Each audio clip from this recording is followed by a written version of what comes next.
Hello friends, warm greetings again. This is Dr. Nikhil Bahuguna.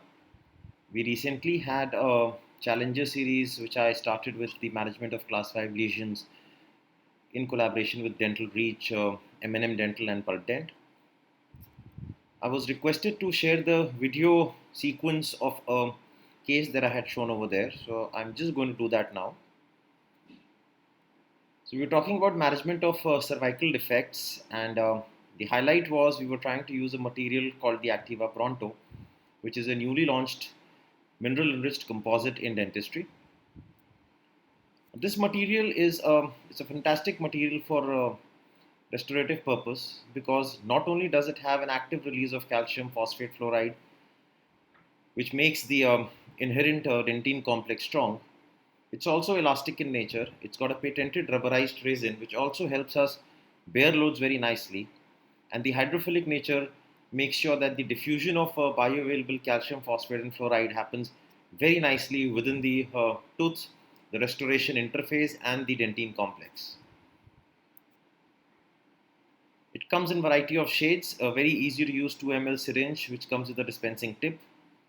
It's a purely light cure material, so it has to be light cured for about 20 seconds. The depth of cure is about 2 millimeters, so should not go more than 2 as an increment. It's got a good compressive and a tensile strength. So all in all, it's a wonderful material to work with. So let's see how this material can be used in clinical situations wherein we have class 5 defects. So there was this young girl who had a class 5 defect, an abrasion kind of a defect here, and an initial demineralization defect on the adjacent premolar. After good rubber dam isolation, we have removed all the demineralized and decayed areas.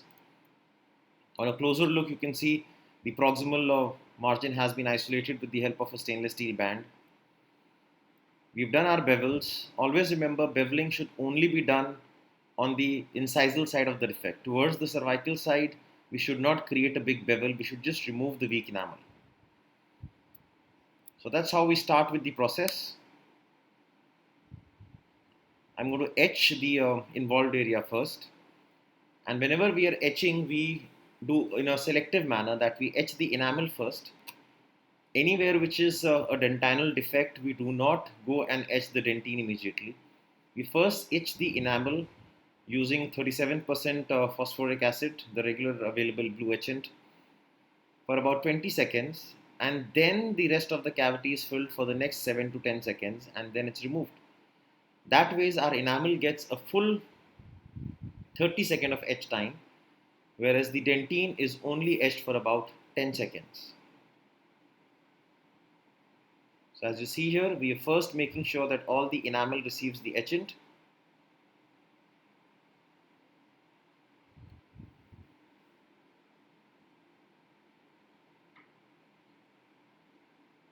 And now we start the dentine etching. And if you count on your clock, this is not going to cross 10 seconds, and within 10 seconds, the etchant is going to be washed out.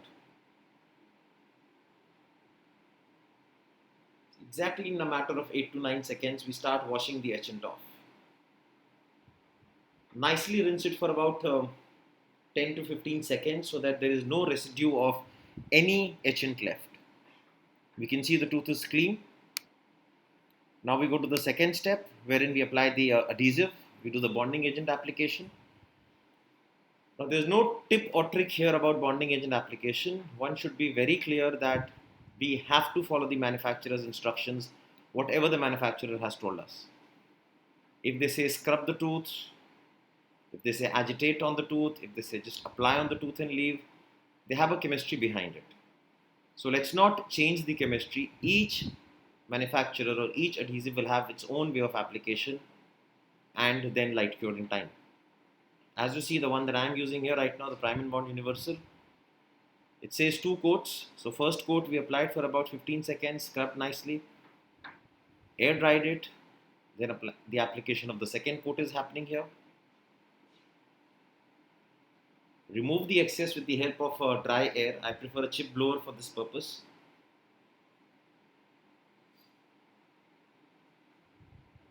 We keep on pushing air till we do not see the fluttering stop. Once the fluttering of the adhesive has stopped, which shows that we just have a very thin shiny layer, that's where we stop air drying or air thinning, and we cure it with the help of a good light cure unit.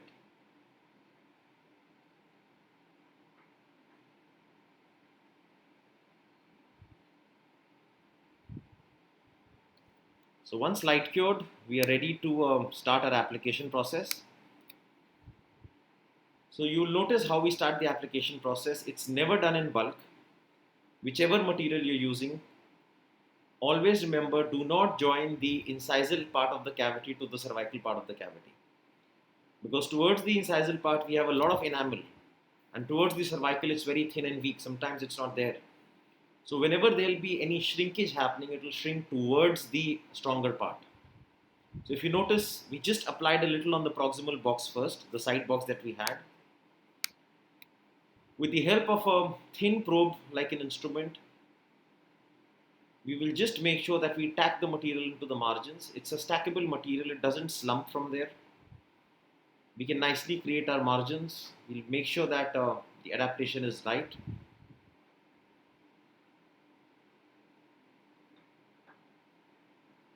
So utilizing the thin tip of a probe to adapt the material towards all the areas where we need to have it. Once the adaptation is done, I would cure my first increment. So till now we've only cured the proximal part. Now comes the second stage where we are going to cover the cervical part of a cavity.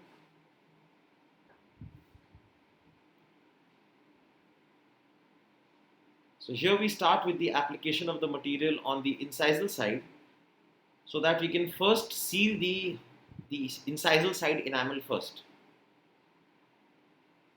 Now this stepwise application makes sure that you do not join the two surfaces, the cervical and the incisal, so the chances of shrinkage from the cervical margin reduces greatly.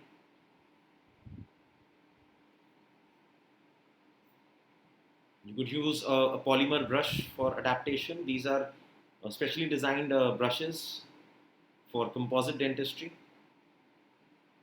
wherein they just blend the material, very good for handling flowable or stackable materials like Pronto.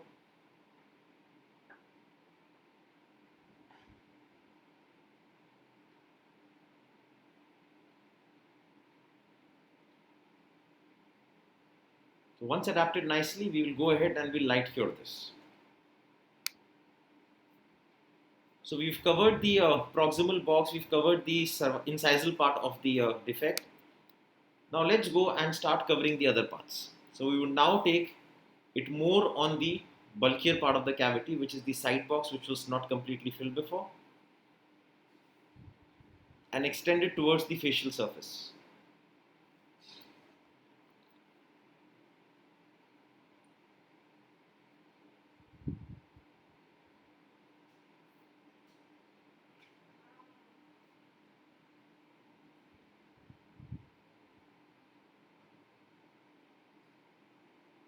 So with the help of a probe, we're just trying to adapt to the marginal area.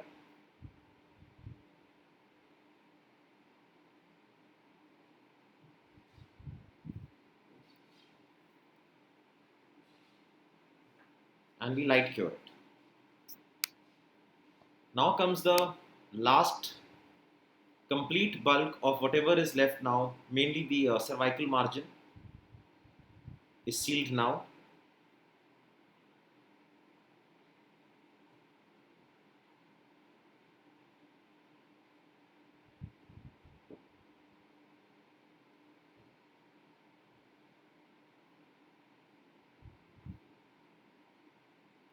With the help of an instrument, we're just trying to adapt it so that the margin gets nicely covered with the material.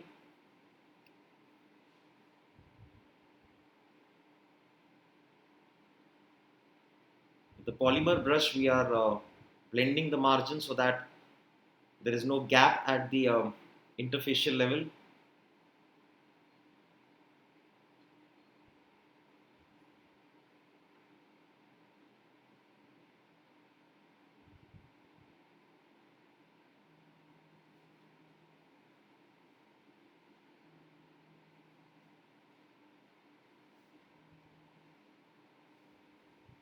and we light cure it finally.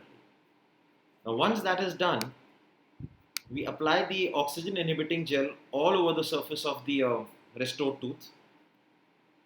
It's very necessary with any light cure composite to use the oxygen inhibiting gel post the final cure, cover the entire surface, restored surface, and then just seal it with the same oxygen inhibiting gel and cure it for exactly the time we have cured the composite.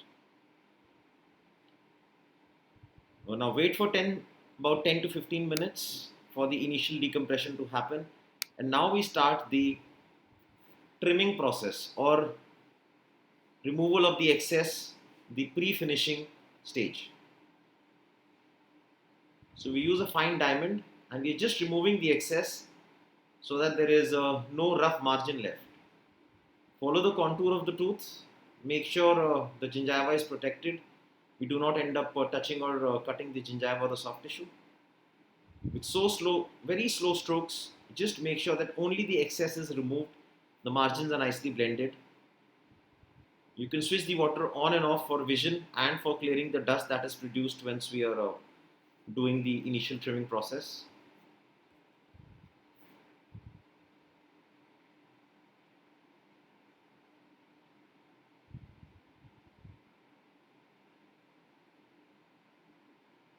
So that completes our pre-polishing or the initial contouring process.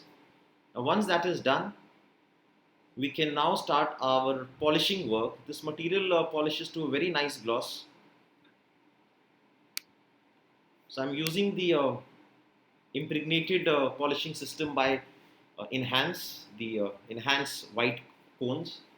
I'm just using it in short strokes. Once my initial gloss is there, I would use the pogo on the surface. Just make sure the speed is slow and the surface is wet so that the polish comes.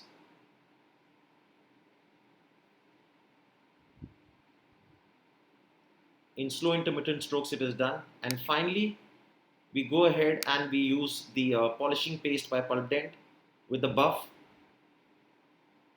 and just make sure that it's done again at not a very high speed. The tooth is slightly moist so that we can have the best inherent shine coming out. And once the procedure is done, that's how a final post-op came.